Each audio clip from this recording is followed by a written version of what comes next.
नारायण नारायण।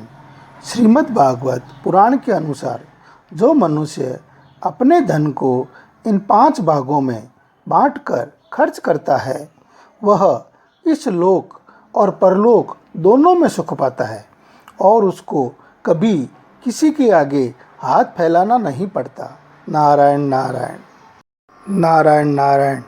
श्रीमद् भागवत पुराण के 8वें स्कंद 19वें अध्याय के 37वें श्लोक के अनुसार जो मनुष्य अपने धन को इन 5 भागों में बांटकर खर्च करता है, पहला भाग है धर्म के लिए, दूसरा भाग है यश के लिए, तीसरा भाग है धन की अभिवृद्धि के लिए, चौथा भाग है भोगों के लिए और 5वां भाग है स्वजनों के लिए।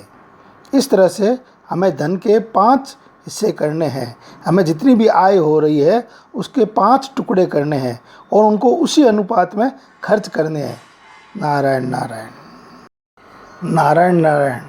उदाहरण के लिए यदि आपकी आय 15,000 रुपये हो तो हमें घरेलू उपभोग के लिए 5,000 रुपये खर्च करने चाहिए और यदि हमारी आय 1,500 रुपये हो तो मात्र 500 रुपये हमें घरेलू उपभोग के लिए खर्च करने चाहिए।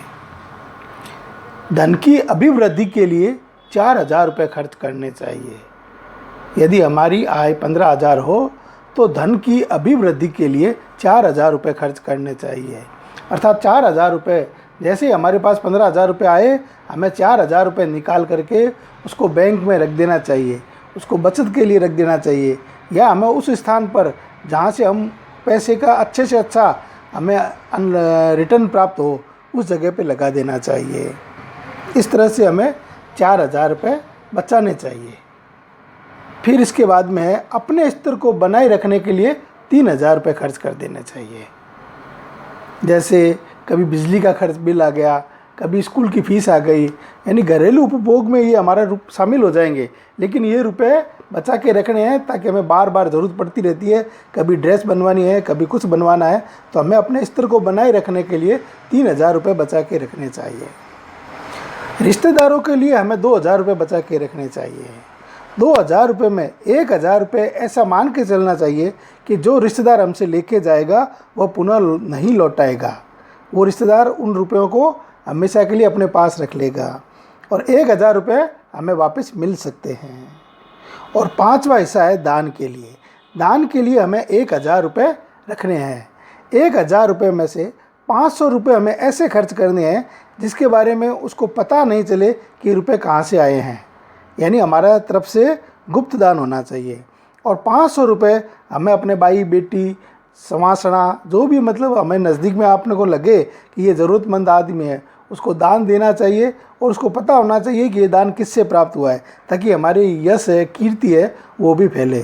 तो इस तरह से यदि हमारे पास 15,000 रुपये हो तो 5,000 रुपये घरेलू उपभोग के लिए, 4,000 रुपये धन की अभिवृद्धि के लिए, 3,000 रुपये अपने स्तर को बनाए रखने के लिए, 2,000 रुपये रिश्तेदारों के लिए और 1,000 रुपये दान के लिए खर्च करने चाहिए। यही रुपये यदि आपके पास 1,500 हो तो 500 रुपये घरेलू उपभोग के लिए, धन की अभिवृद्धि के लिए 400 रुपये, अपने स्तर को बनाए रखने के लिए 300 रुपये, रिश्तेदारों के लिए 200 रुपये और दान के लिए 100 रुपये रखने चाहिए। यदि इस तरह से हम रुपये को खर्च करेंगे तो हमें इस लोक में भी सुख मिलेगा और परलोक में भी सुख मिलेगा और हमें कभी किसी के आगे हाथ नहीं फैलाना पड़ेगा। इसलिए सज्जनों, ध्यान रखो, अपने धन को उचित अनुपात में ही खर्च करें ताकि हमें कभी किसी के आगे हाथ न फैलाना पड़े। नारायण नारायण नारायण।